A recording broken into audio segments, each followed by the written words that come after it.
Well, good evening, everyone, and thank you so much for coming to our kickoff event tonight for the Tributary Artist Lecture Series, Taking the Plunge, Becoming a Full-Time Artist.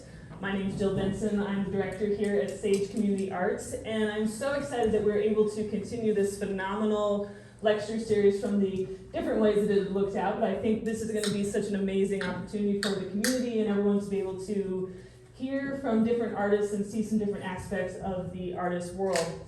And to be able to make this series happen and be able to be free and open to everyone, I'd like to thank our sponsors, Elevate Financial, John Oman State Farm, Poly Paint and Pencil, Studio, Onlyco, and Tracy Boyle and Bob Boyle. And then also a special thank you to our guests tonight of full-time artists from Mainframe, who are also huge supporters of us and our members with benefits for our members here at Sage. So, with that,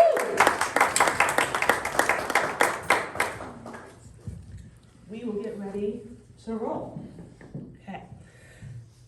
So, I would like you guys to, how would you describe yourself as an artist and introduce yourselves, please? I got the mic. Yes, my name is Stephen Mullins. I'm a potter. Here in Sheridan, I own Red Bison Studio, which is on Main Street. I kind of, I'm more of a functional potter, so I make mugs, plates, cups. I also like to make big vessels that are, you know, you kind of look at like big moon jars from Korea and that kind of stuff. So I kind of try to play in the realm of functional pots. That's my main thing, but then also doing some sculptural and other things like that. Yeah.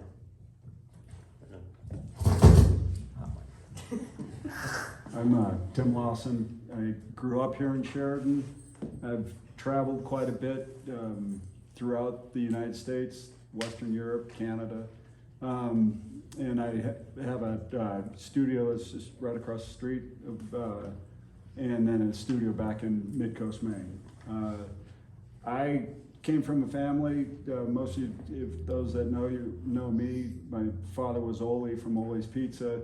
So I grew up in a family that nobody was involved in the arts, but I was fortunate enough to, and extremely lucky enough to have a fantastic junior high art teacher, Nancy Buning, who really opened my eyes to the possibilities of the art world. And then I was introduced to a group of the Denver artists in the 80s, kind of a loosely affiliated group, and kind of fell under some of their tutelage, and have really never looked back. It's I consider myself a student more than anything.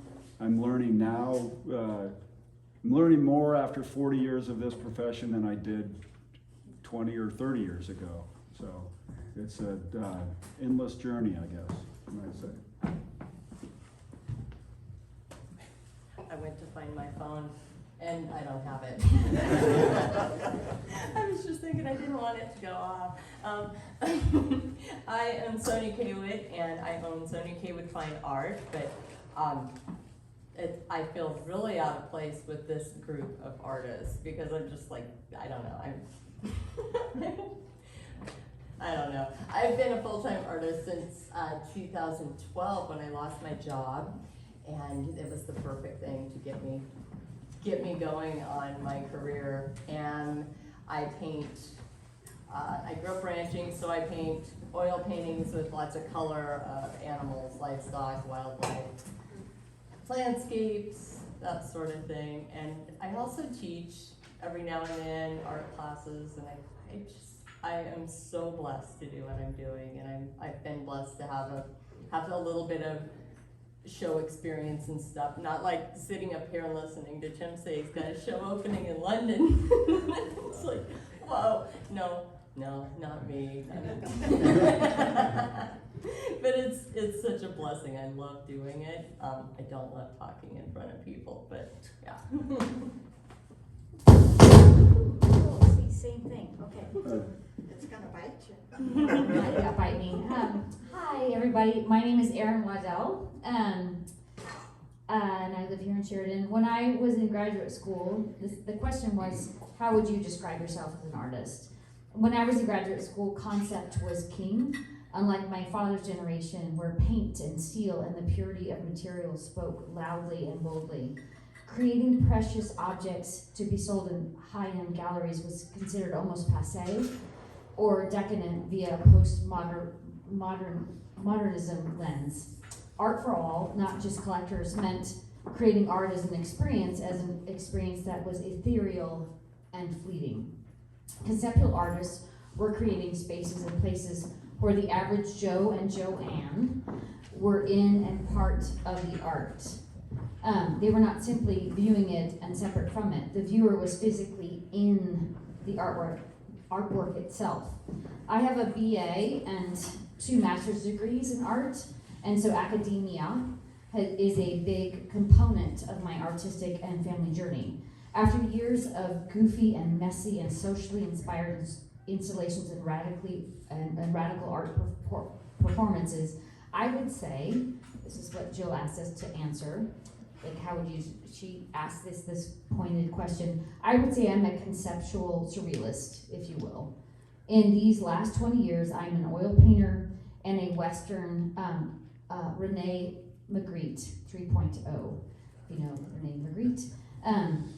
And I'm an oil painter adapting my work to a marketplace by taking original paintings and drawings and putting them on textiles, high-end home decor and fashion. You should check it out. ArinWaddell.com. I just said this is the shameless plug. Okay. Sounds like she got a question before the rest of us. No, I mean, these are the questions. It's just who did their homework versus who read my email. Now I read your email. Can't help it, sorry. This is what we love about this group. Thinking back on when you started your career, what do you think gave you the confidence to take the leap and become a professional artist? Mine was pretty easy. I was in between the summer of my 8th grade year and freshman year in high school, and Miss Buning asked me if I would have a joint art show with her. It was down here on South Main, on the front lawn where it's the Healy Law Firm is now in the same building. And I think I had 12 drawings and a couple paintings that were the worst pieces anybody ever created at any time. But they were the best I could do at that time. And thankfully I had a number of my friends' parents and aunts and uncles that bought them. And so I went into high school my freshman year loaded. I think I had close to $600 or $700 in my pocket, and I thought, this is the cat's meow. How could somebody have not have told me this earlier? And so I went to Sheridan High School, and it was not what it is today. I was allowed to take every art class they offered twice, along with my 1 year of math and 1 year of English. And so, but it benefited me. I now, with my children going off to college and stuff, I'm kind of scrambling to educate myself along with them. So, but it was a truly love, and I joke about, the money, though it did play a part in my decision, but my work, and I know I've gotten better over 40 years, but painting for me now is more of a struggle than it was in 8th grade. I'd like to think that my knowledge is outpacing my ability, but there are times where I'm not even sure that's true. And so That's kind of a long-winded answer to a short question. I apologize for that. So. That's what we want. So I went to school I went and got a BFA. And then I met my wife at the time and I was like, oh no, I need a job. So I got an education degree and so I taught. And then as I taught, I was like, I still had this huge desire. So I made sure I did all the third Thursdays. And I was like, oh, I would really want to make work. So I was making pots in the evenings. I like to stay up really late and work. So I did that. And I was like, oh, okay, maybe if I make crocks, I could go to the kitchen shop, which is Cottonwood. And so that worked out. I made adventure mugs for Bighorn Design. So I was really kind of methodical, like, oh, I'll make these pots for this pot and this pot. And then what it ended up being is there was a need, and so I saw that and I was like, oh, okay, I think this will work. And so then I resigned from teaching. I worked for Bighorn Design, which was really pivotal to be like, okay, I can make this thing work. And that just kind of steamrolled. And then once I felt like I had a good enough market, it was like, okay, I think I can make it work. So it was a really slow growth, but doing craft fairs and working with local vendors, and it all kind of worked together. So yeah. What gave us the courage to go? Yeah, I would have never quit my job. I always wanted to be an artist from the time I was 3 years old. My aunt tells me that was what I said I was going to do. I don't remember it, but always just, and I knew one day I would. I knew that would be the end of it, but didn't have the financial means to really go beyond a year and a half of Sheridan College, and got married, started having kids, and just needed to work. But art was always on the sidelines. So I think, I don't know, I used to think that I had to have an education in order to do it,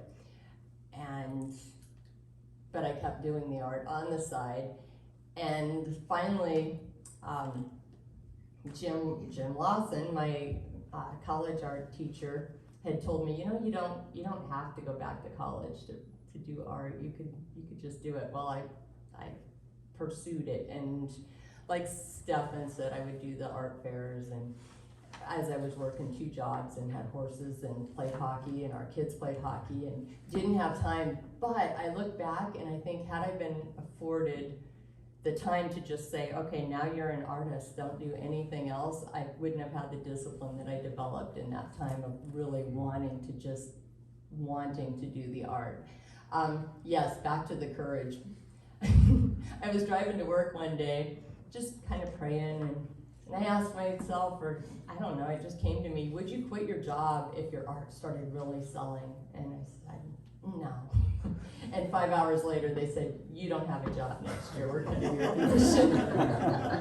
So I had to think, okay, this is it. So, and that actually was wonderful. And all the work I did working up to that point, all that busy, dedicated, disciplined work, that work ethic that made me draw when I was waiting at the bank in the line, I'd sketch and stuff, that kind of thing. It paid off because I had a few collectors, during that time. And when times were lean, I'd had people that just stepped up and bought art like I couldn't believe, and that was really inspiring. So yeah, I would not have quit though. I'd still be a teacher's aide, and I know that's my job. I would just say this is a really complicated question, so I'm just gonna say it's complicated. In our family, we call my art career a genetic defect. So we call it in our family. My father is the rather famous, I don't know if you know him, Theodore Waddell. He's the hardest working artist that I've ever met. It's no joke. He paints every single day, and even now at 82 years old. I'm not gonna lie, he's a narcissist, and he's absolutely ruthless. I mean, I'm gonna say that out loud. For my dad, making art came before me, my family, and it still does. Ted Waddell remains a true Cinderella story. From full-on dark poverty, he was, the reason he's so tiny, and maybe I am too, is that they had no food, and now he drives Mercedes-Benz, And that huge shadow has impacted my entire life. Ted is the first in his family to go to undergrad and graduate school, first gen, my dad. He's brilliant, and no one, and I'm gonna say this out loud, no one on earth paints like my dad. I love and admire him and my beautiful mother, Betty, who was the first woman at the University of Montana to receive a PhD in experimental psychology. Super smart woman, and she chaired the department.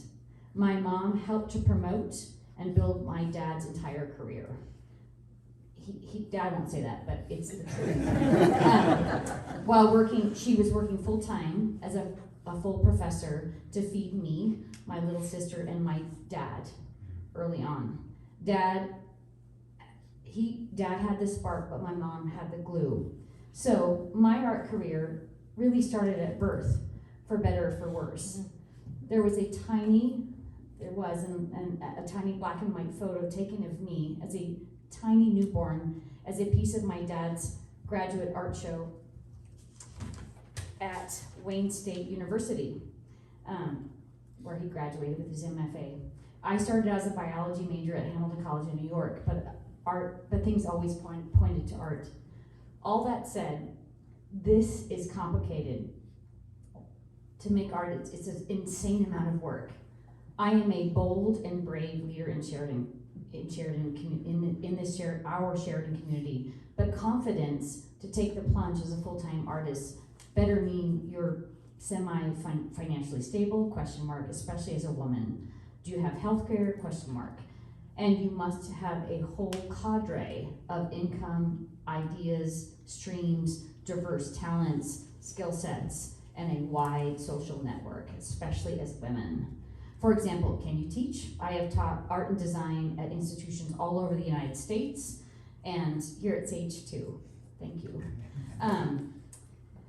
For example, are you good at design? I have used all my design skills to take really, really trashed out houses. I've gutted them, redesigned them. I've built it from the ground up and put them on Airbnb. I've used all my design skills, and now that cash flow supports my arts career and my family. Perhaps most importantly, a supportive spouse. So here's to John Heineman, and there will be tears. John has supported me my whole life. And lastly, I have had some incredibly loyal collectors, as you mentioned, who have championed my work for years and my long career.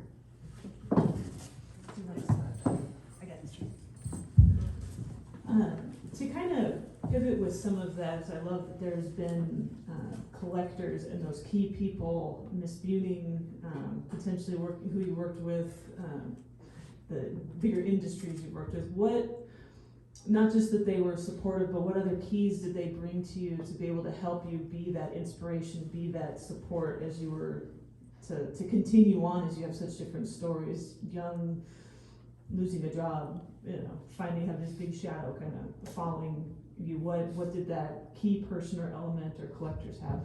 What sort of impact did they have for you?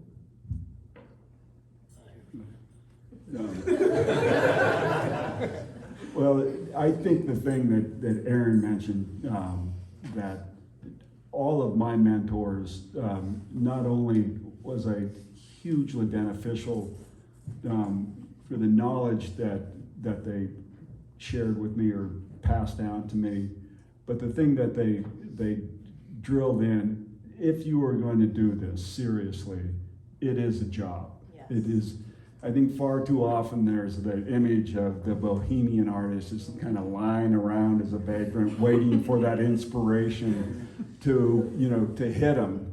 I think it was Mark Twain that said, inspiration is, Disguises work. Yeah, 99% sweat and 1% idea, or something along those lines.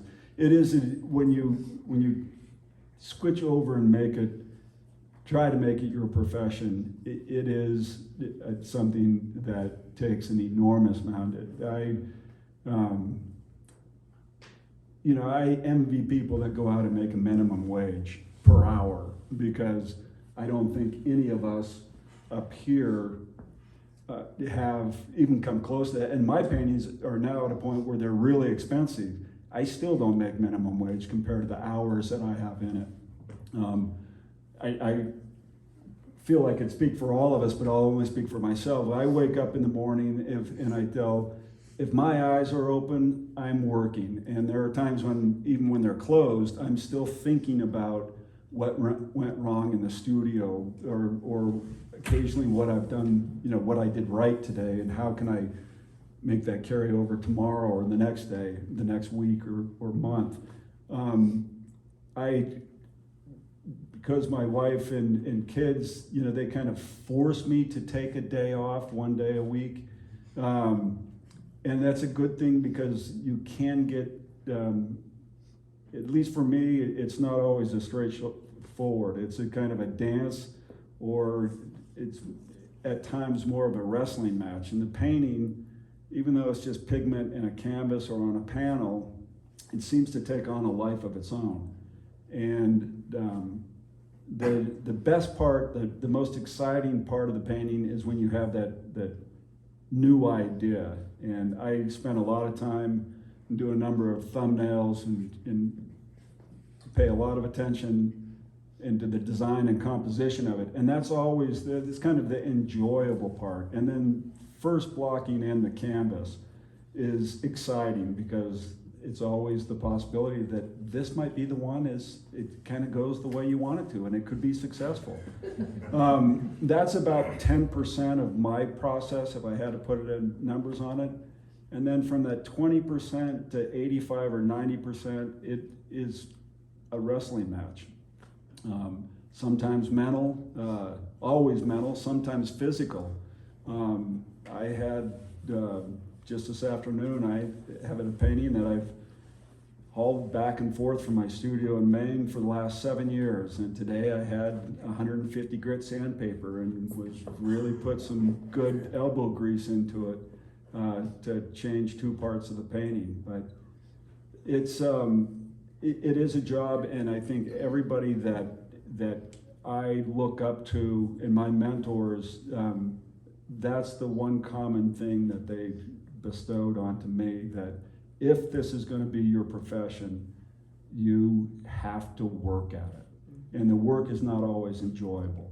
The outcome and the freedom that we have, I think I consider myself extremely blessed, but I work really hard at it. Yeah, I agree with that a lot. It's just like the hours, especially we're really rural, so it's like, oh, I'm looking for inspiration, and where do we find? The internet's really nice. I'd make sure to do workshops, and then finding those people and like, oh, that's what you think about when you make this work. Like, how can I think about it, and how can I take who I am and make that? But it's still like, are you showing up every day? Are you working? Like, I like to work late. What are the things you're doing to kind of push yourself forward? And you do have those people you meet along the way. It's like, oh, you're in my corner. I get that. Like, that feels really good. Oh, we're up here. It's like, you understand what I'm going through, because it's just a lot of work.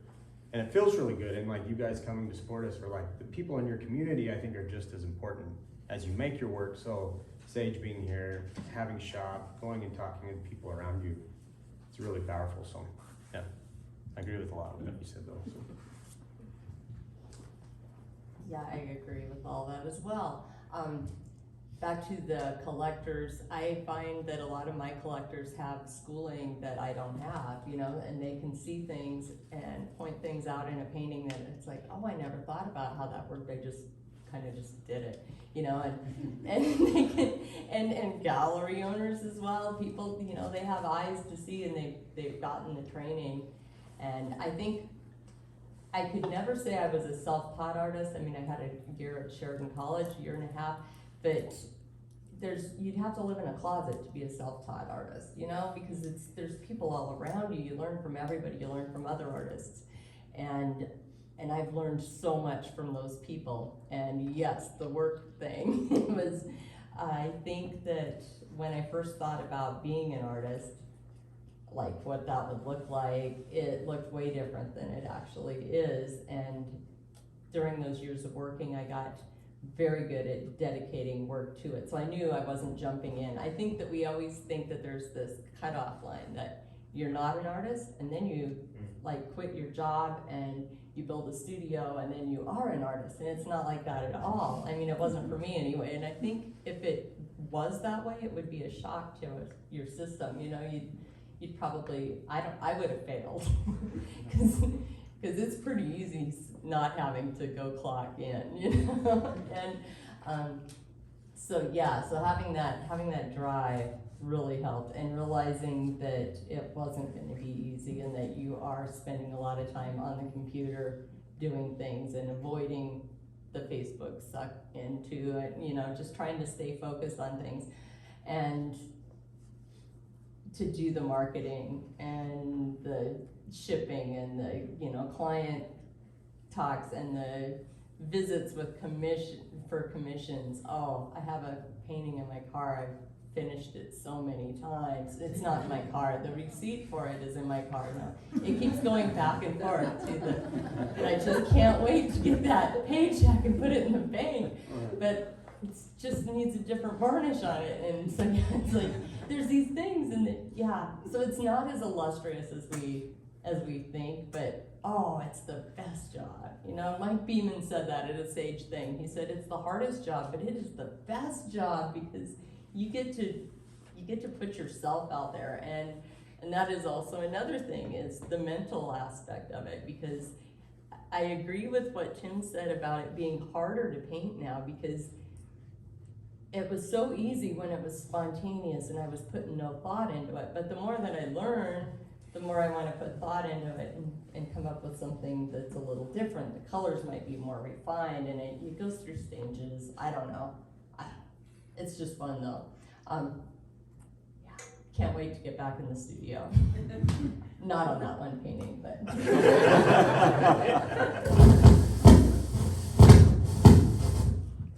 I would ask you to reframe the question. Can you tell me the question again? Yeah. I think I feel a little bit lost. I know, I threw this one, it wasn't in the mail out. So. We've all talked about either a mentor or this YouTube specifically, the collectors, what other aspects they brought to you to help you through those to combat maybe that big shadow was following you. What else they brought to you to help you continue as a full-time artist? Specific on collectors, yeah. Mm-hmm. Okay, so I think it's interesting because my work is super conceptual. I think my market and my collectors are really tiny, and it's okay to acknowledge that. You know, it's not pretty, it's not relatable, and so the people that relate to my work have to have had an understanding of this conceptual, where I'm coming from conceptually, and that means, and I tell all my students when I taught for years and years all over the country, is that you got to put in the work. So my collectors who get my work the most have actually put in the most effort to understand the concept. You're just not going to get it like, oh, why would you do that? And so I would say those collectors who have supported me the longest have put in the, I would say, art historical and referential work. And that's true of literature. You know, like people who say, oh, I don't get that. I was like, well, do you understand the reference? So those people who've been with me the longest have put in incredible work with me and alongside me. So I just wanted to reframe the statement around collection. Okay, thank you. Go ahead, and then you can go. Oh, okay. Yeah, we'll continue that way. So through this, we've kind of touched on in some of the parts of our next question. What is something you continue to find challenging as a professional artist? Okay, I'm going to start. So this is going to be hard. So let's just, and I've done this in front of a lot of students. Let's just talk about math. Let's do some math. So I do this in front of my students, and I'm going to put this down. But this is what. Sorry. Nobody understands, maybe. I'm gonna stand up. So I've been in this game for a long time, my dad. So most traditional galleries take 50%. 50%. Not here at Sage, just 35, but most traditional galleries take 50%. And as an artist, you have to pay everybody first. So I have to pay my photographer, my framer, my shipper, my rent, my brushing my teeth, all of those things. I have to pay everybody first. So this is my friend Lynn Thorpe. And so I didn't bring mine because I thought it was rude to do that. So, and this is how I teach. I taught at the junior high. So let's pretend, let's just do some math. This is the hardest part of being an artist. So this is a $220 frame, okay? So and I have to pay that first. My photography session is at least $100 if I'm gonna hire my beautiful friend Janae Neeson, right? And that doesn't count the shipping, which is maybe another $40. So start adding up the math. I actually, let's just say this is a $600 or $1,000 painting. Let's talk about $1,000, okay? So I only get $500, right? So I've paid $200 for my frame because the galleries never subtract that out. And then I've got to pay my photographer. So I lose money every time. Every time I sell this stuff for under $1,000. So I'm actually losing money by being an artist because nothing pays. I still have to pay for my studio, which I have here. I gotta pay. I got 3 kids in college. Well, 2 in college. One so it's just crazy. And people are like, so I only make money when I sell stuff over about $5,000. Under $5,000, I don't make any money because I have to pay for everybody else first. And I believe in everybody else first, but I don't make any. And I also have 3 degrees in art, so that doesn't count paying for my whole education. Everyone's like, oh, blah, blah, blah. Well, I travel, doesn't count my gas. So the hardest thing about being an artist is the math.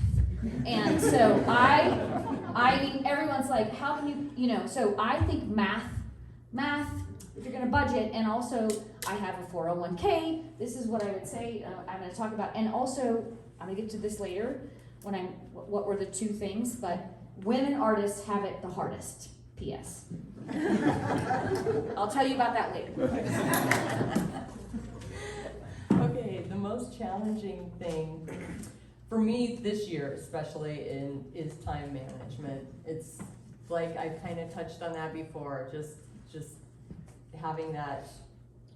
I don't know, like I told Arin, when people know that you work from home, they assume that you have a lot of free time and you can take on this and go do that and come over here and let's do this and some people, and I think I also have a lot of time. This year has been just a lot of service with my kids and volunteering and just doing a lot of different things. I've kind of, not in the studio as much as I'd like to be, but that also has been a good thing. And I am so blessed in that, boy, when I need it, the money does come in. Even though, yes, the math can be a little askew, but it's still such a great job. I'm so grateful for it. I think the math is definitely like, oh God, I don't know how I'm gonna pay for any of this. Especially in the last couple of years, everything has gone up. Yes. So clay's gone up, shipment has gone up. So I think that's a big thing. Anxiety of like, oh, if I don't do this, I'm not gonna pay. So anxiety's always there. Self-doubt seems to be always there, like, oh, this is garbage. Even though you feel like you've done it 100 times. So it's like just working and getting through that thought of like, sometimes you just have to don't think about it, put it to the side, go make some more. Like instead of having all those crushing feelings, like I'm just gonna go to the studio and make some stuff and then I'll worry about it later, which isn't good for math, but it's still. Actually, you asked me, like, what was it? I was like, math. I was like, math. Yeah. We call it economics, but I was like, math. Look at that. Yeah, so I'd say those are hard, but it works itself out. You just gotta work, I'd say. I would agree with Arin and Sonja and Seven have all said. Also, it's challenging to keep everything moving in the right direction when you don't have a boss yelling at you. And it is, it's challenging to budget, to work out everything. For me, the most difficult thing is to finish a piece. I constantly am seeing things that have fallen short. I mean, I'm arrogant enough to say that the ideas that I have in my head are pretty spectacular.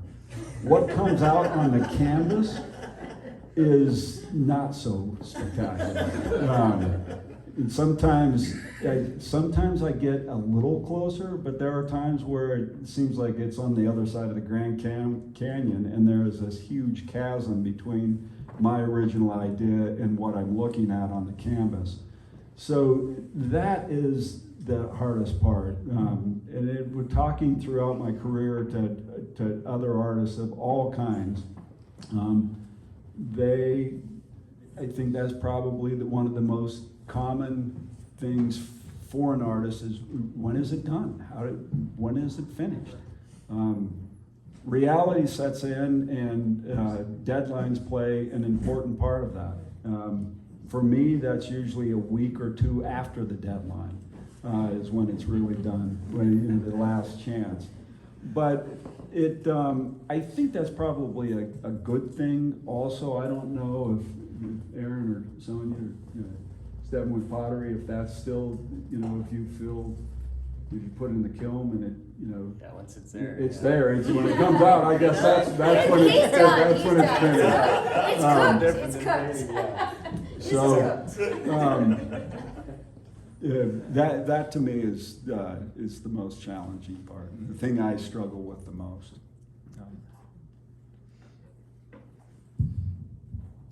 This question kind of came to me walking through, I'm also part of the Sheridan Public Arts Committee, and one of the things we've said there is that art is so much more than a beautifying force. In your different roles and styles as full-time artists, what other characteristics and aspects of art have you found and tried to cultivate that is it an economic driver? Is it how do you see it so much more than just something beautiful that we still appreciate that, but how do you transcend it?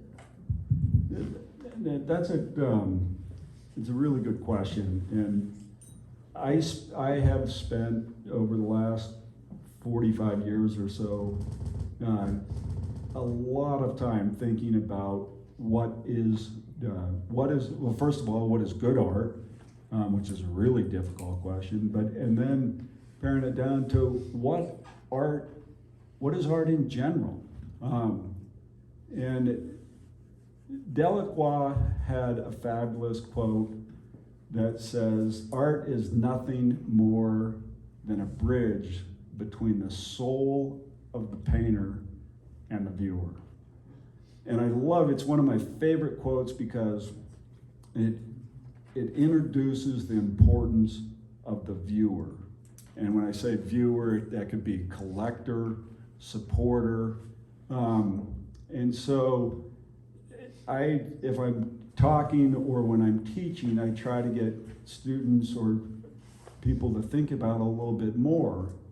And to me, art is kind of a three-legged or at least a two-legged stool that I like to ask a hypothetical question. If you take one of the world's great masterpieces, you take Rembrandt's Night Watchman or Vermeer's Woman with the Pearl, and you put it in its crate, and you stick it in a humidified vault, is it a work of art?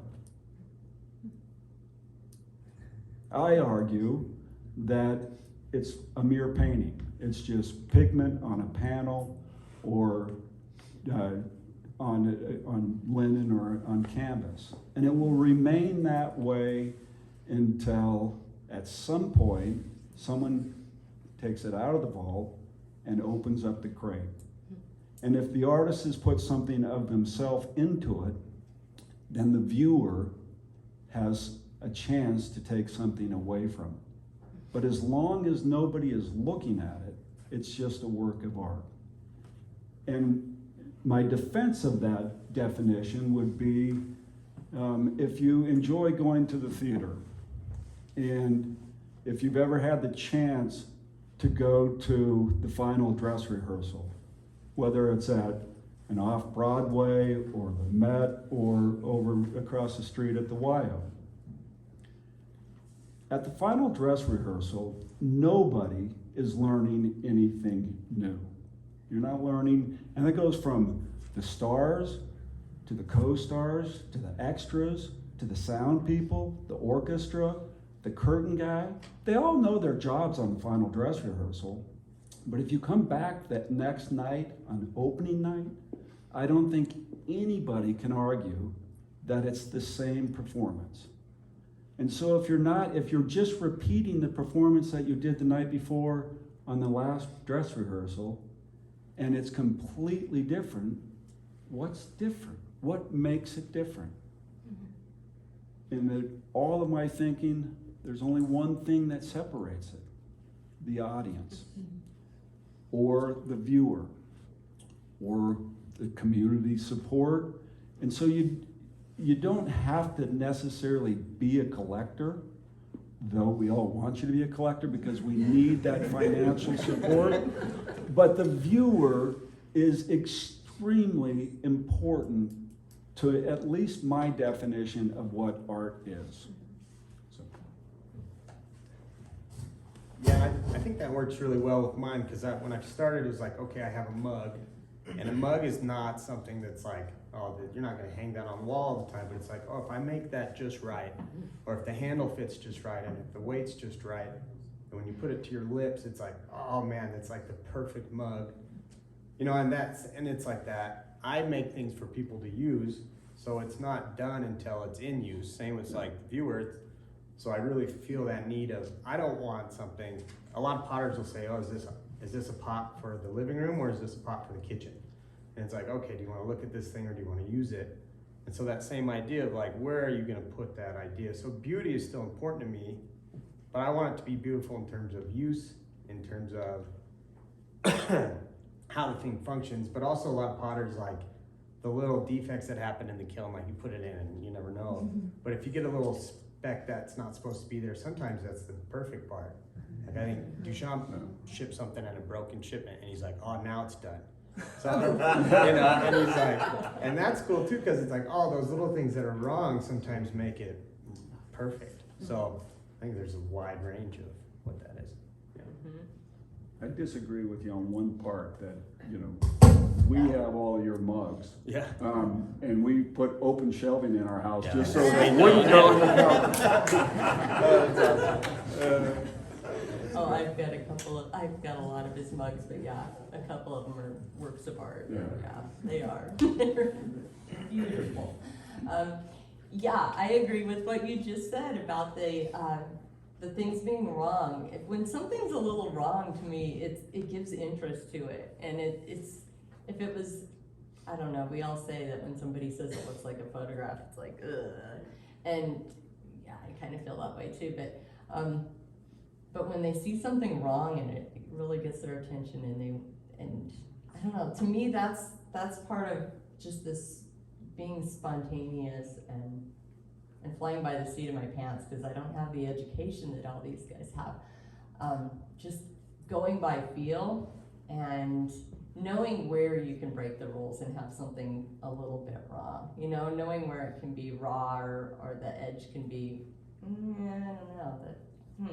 I don't know.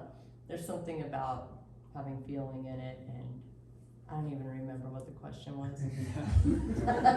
I know the Ask her. Restate the question. I'll do my job. What other characteristics other than beautification do you see within the art that you've tried to promote with your art? Yeah. Well, there you go. It's the ones that are spontaneous. When I do Western art shows with artists who, number one, they didn't grow up ranching like I did, but they're doing the same subject matter, and so they're beautiful, but they might lack something because there's none of that experience with the animal that they're painting or whatever. I think that there's something you can put into the art, whether it's whether it looks beautiful or not, there's something there because of your knowledge of what you're painting that can make it, or what you're potting, whatever it is. They can just draw people in. So I would just say that beauty is super subjective, and what I think is most engaging about art is really, if I could be challenging, it's not beauty. It's not beauty. It's engaging in tough subjects. It's challenging. It can be ugly or brutal or unkind, and it asks I just don't think art has to be beautiful. In fact, the pieces that I think I'm most drawn to are not beautiful. They are challenging, and they ask the viewer to, again, I said this before, but do some homework, do some heavy lifting, like get some grit, like do the work.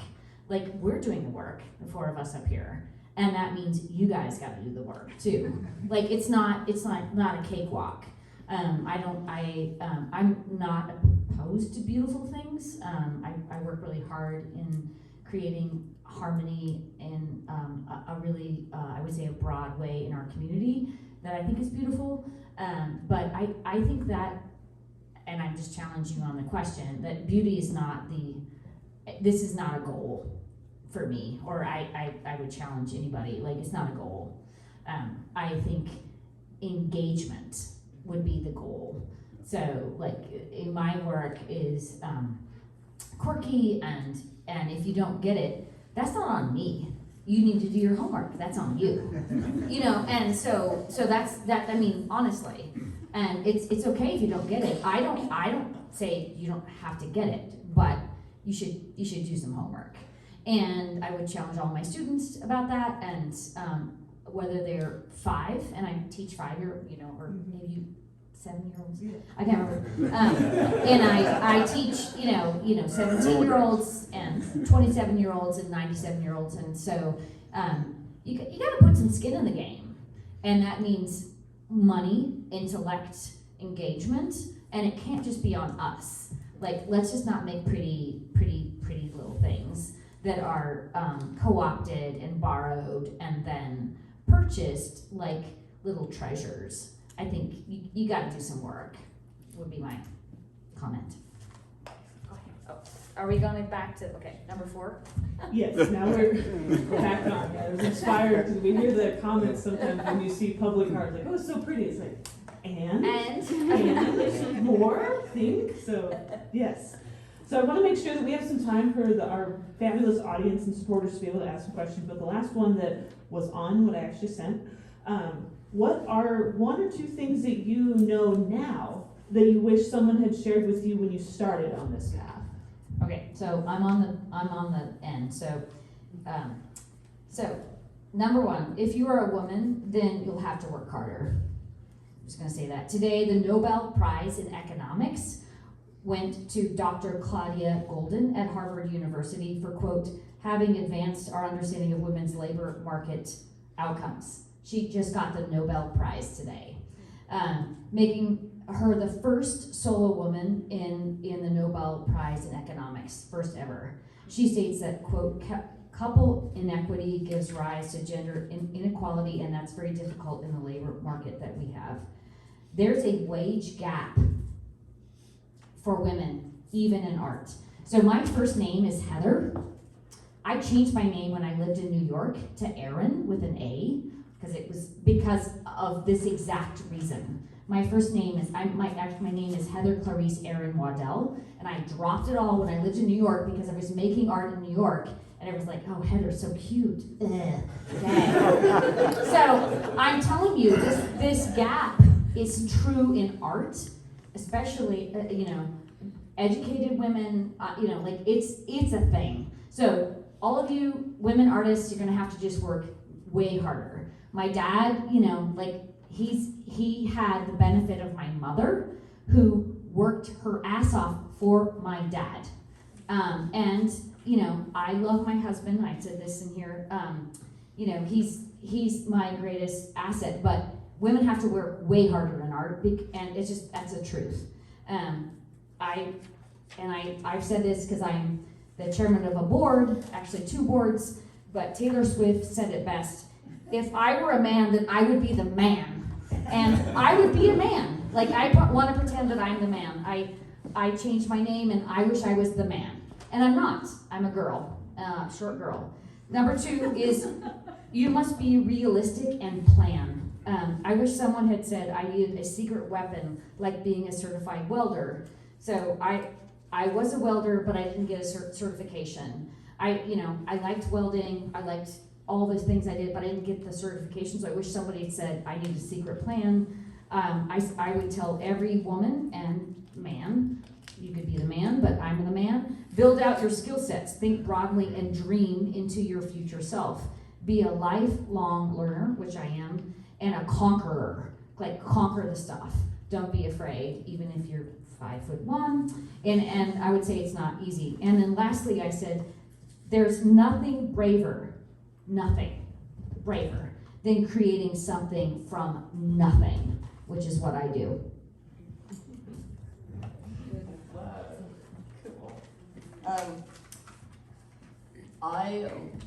I wish, I'd mentioned it earlier, I wish that I'd been told earlier on that I didn't have to go back to college and finish my degree to do art, you know? It took me a lot of years of just doing it and still thinking I would have to go ahead and get that certification. You can still weld.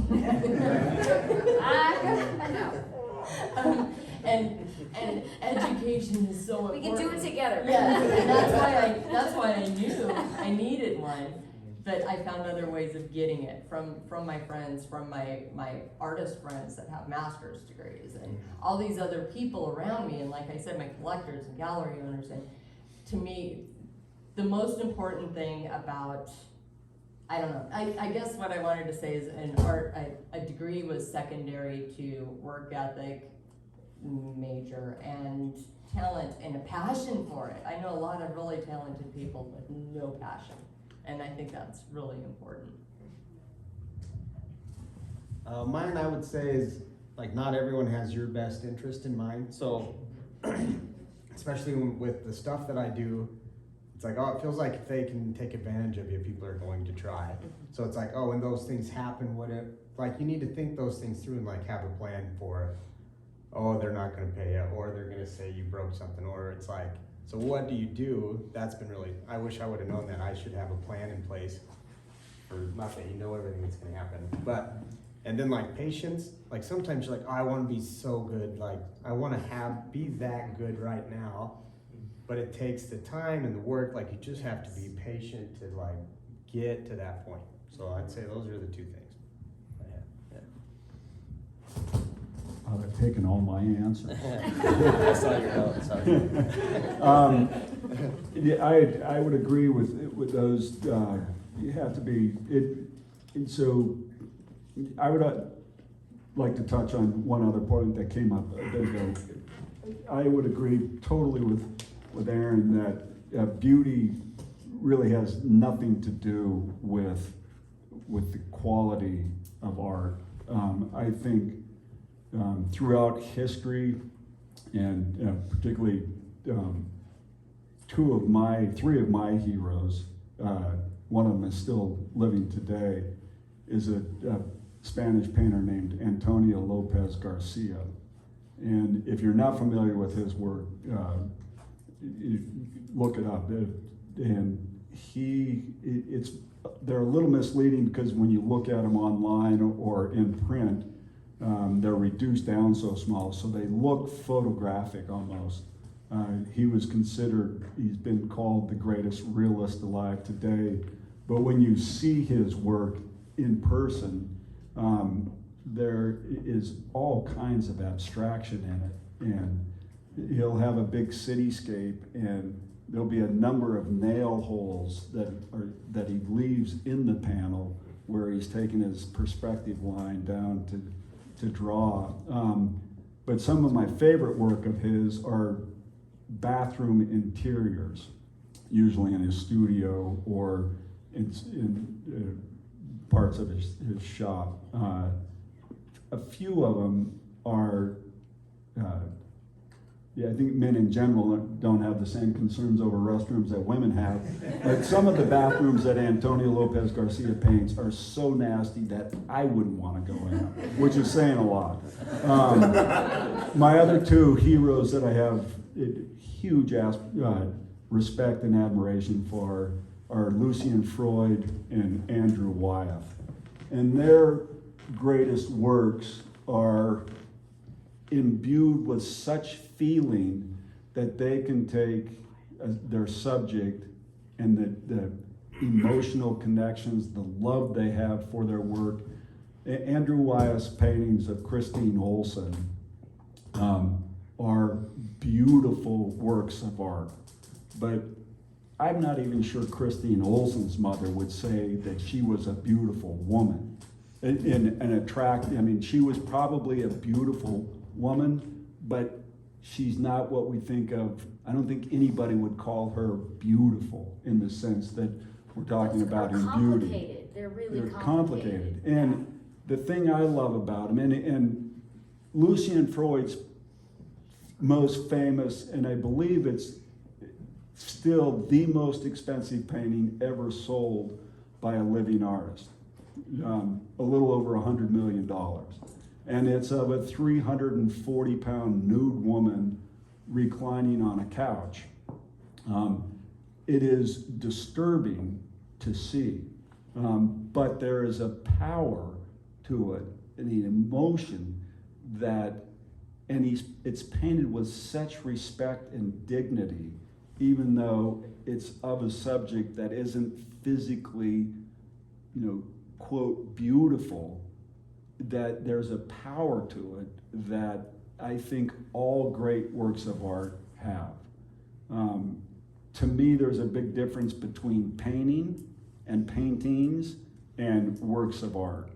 And tied into the other thing, it's what the creator puts of themselves into the work that I think is one of the defining differences between that. It really has little to do with subject matter, style,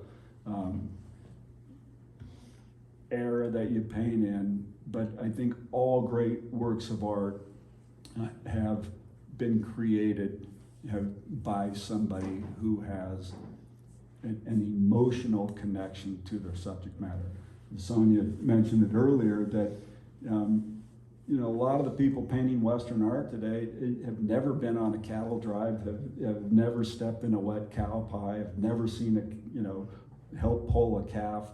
And if you've ever been even around them, even on the periphery, you have a much better understanding of your subject matter that you're painting.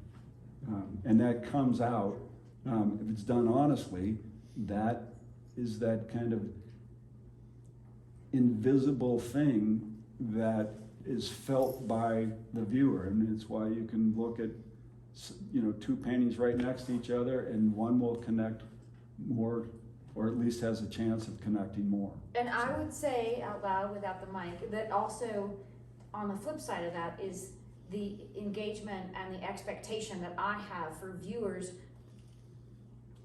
to do work too. Yeah. So like if you're, if you are traveling and you are in spaces, like if you're in Spain, you better understand, like, I don't know, I don't think it's just on us as artists. There's a reciprocity that there's work on our side, clearly, and on the viewer, and that's so passive. There's gotta be some engagement. And if you're not willing to do the homework, I ask this of my kids every time we go, like when we're in, I just, that there's work involved in what we're doing, but also in what you're doing. So like engage in that process. It cannot be passive. I just, so sometimes it's like, I don't get it. I was like, have you done the homework? So everyone says, I know what good art is, except I'm not gonna do any of the work. Like, unless you understand what's going on, then I just think that's flabby. When people are flabby and don't do the work, then I'm not really interested either. You don't understand the context of what's happening Rufino Tamayo or, like, I can bring up a bill, Goya, we were talking about beauty. Yeah. Goya is ugly. Yeah. It's damn ugly. It's painful, but unbelievable, right? Do you understand the angst or the context? Then do the homework. Don't just show up and be like, oh, check the box. It's not cute. It's not pretty. It's not like where are the sunflowers and rainbows. And so I would say, yes, we as artists have all this work to do, which we do, but you as people, like, lean in, do the work. It can't just be us. It's reciprocity. So I don't mean to challenge about beauty or like to say that, David or, I don't know. I just think there's just not a lot of work going on because everybody wants to be like, oh, on Instagram, check, cute. It's just not, that's not how it works. No. Not in my opinion. So. Doesn't have to match the couch. Yes, let's not match the couch. I mean, come on. So match the couch, but that's not what I'm interested in. And I think that's being flabby. I think it's not engaging and also, and uninteresting. And so some work, yes, does match your couch and that's great, but I don't think that's great art. And art is complicated. It's not some of the best works. I'm just giving, David or Goya. If you study Goya, his work these are masterpieces, and they are really disturbing. They are masterpieces, and they are talking about atrocities, which we're facing right now. Look what's happening in Israel. We artists mark time. We just don't make pretty pictures that match the couch or our furniture, and we mark time, and both visually, conceptually, all that stuff, but it means you have to wrestle with that. And if that's not what you're interested in, that's okay. But you can't, people walk in and walk by the most powerful pieces on the planet, Guernica from Picasso, but it was all about the war. So understand art history, when people walk in and they don't get it, it's like, do your homework. And so, sorry, I don't mean to derail, but I just think that beauty is not in the eye of the beholder. That is, I when I teach, I've taught for years and years and years, is beauty is not the aim. That's not what I want to teach you students, sorry, not kids, but I want you to have discernment and lean in, do your homework, understand how this fits in the arc. When people don't understand, well, David Smith, how do we fit, where does David Smith fit in? Well, if you don't understand where we went from from the arc of art history, if you don't understand, well, people are like, that's just a cube. Do you understand that David Smith was reducing things down and making these beautiful, perfect things? David Smith fits in the canon. But if you don't understand art history, you're like, oh, it's a damn cube. So stupid. Don't get it. Of course you don't get it, because you haven't understood where this fits in the canon and that he was revolutionary. Just like Goya, who made ugly pieces of this Saturn devouring his son, which, blah, blah, blah. So, you can't just, pick and choose, I don't think. What is pretty, what is cute, blah, blah, blah. We're not going to just make flowers and, hamana. So, I just think that, sorry, I don't mean to lecture, but it's really powerful that everybody's got to do their homework and understand the canon. Or don't. And that's okay, but don't blame the artist for that and how they fit in the big arc. Well, there are a lot of artists that don't do their homework either. I mean, I have so many friends. I have so many friends that just detest Andy Warhol, and they say, yeah, just anybody could do that. And I'd say, you're exactly right. Anybody could have done it, but he was the only one that did. He was the original one. And now we've had, 70 years of people trying to copy him and in some degree or another. And we see it a lot today in Western art of the Western pop art movement that's so popular right now. But I'm not a huge Warhol fan, but I have a great deal of respect for what he did because he was the first to do it. And I think some of them are really interesting. I'd much rather stand and look at it in an Andy Warhol than I would, just kind of a so pretty landscape of, you know, wherever, the Grand Canyon, the Bighorns, the Connecticut River Valley, or wherever. So No, it's true, because he was the first, so when you, again, it was like op art, then there's pop art, like, so it fits, like, he was the first to do it, and people were like, I could do that, and anyway, we could get down into art history, but when you are the first, that's why it fits in the canon, and people don't understand that, it's like, oh, like, you know, our own Cody Jackson Pollock, right?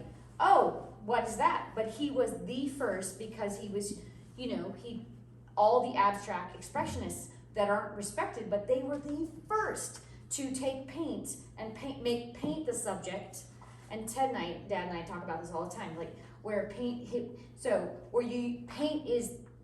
was his thing, and when you take paint and paint becomes the subject. So that is abstract expressionism, and that's why, you know, if you are ever understand Rothko, go to the Rothko Chapel, and it's this hum of quiet space in this abstract expressionist way that is very spiritual and linked to not objects. We're not painting, you know, birds or flowers or cowboys or Indians or whatever, but you know, Rothko was revolutionary, right? Yeah. People don't get Rothko because I don't think people understand Rothko in a place. And sorry, I don't mean to lecture. I'm just saying it's what I think is interesting is that beauty is, you use the word beauty, but I think it's much more complex. We did call it the Artist Lecture Series. So. Oh, yay! Okay, woo! Okay.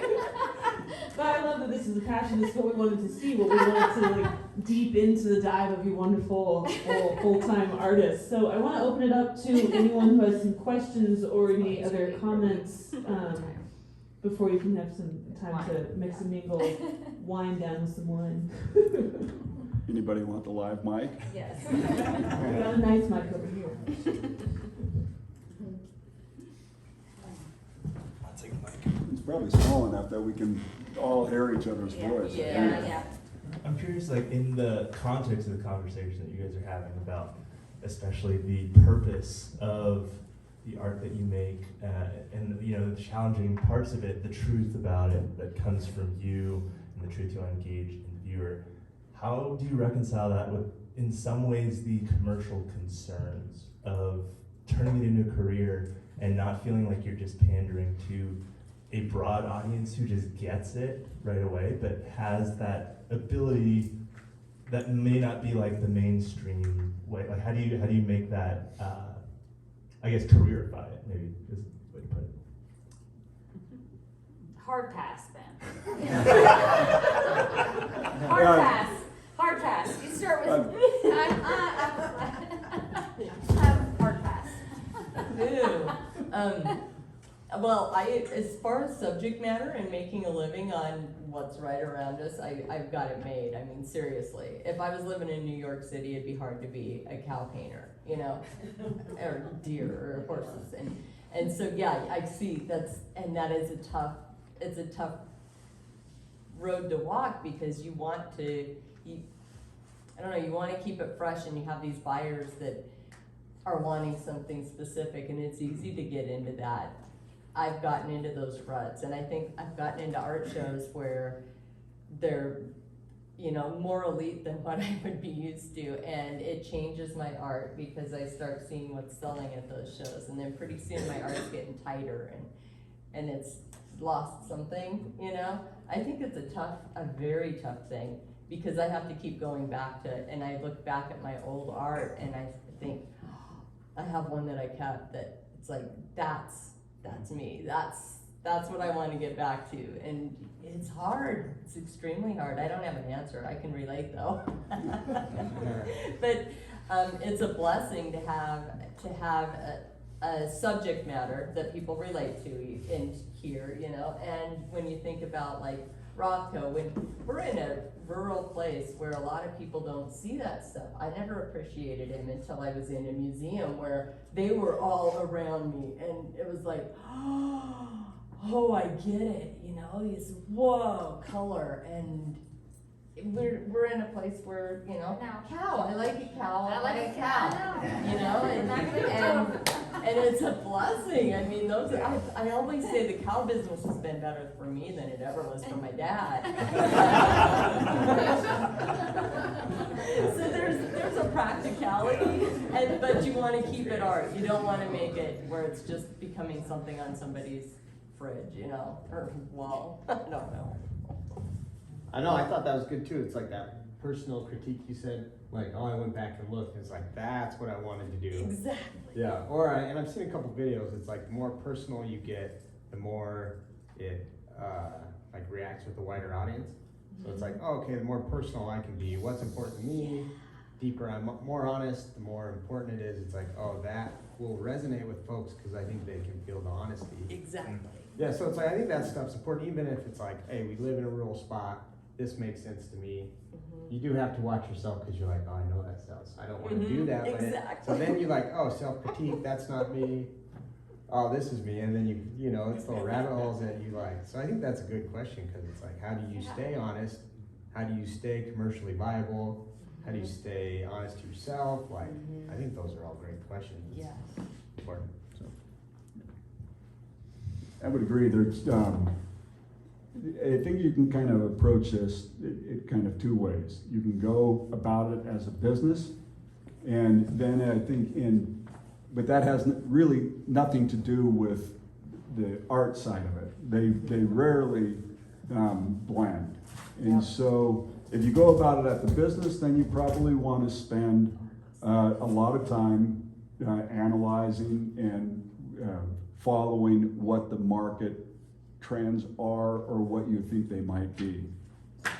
If you're interested in it from the art side, I can't tell you what will work, but I can tell you what will not work. Yeah, if you are interested in the art side and you worry about the market, I guarantee you will fail.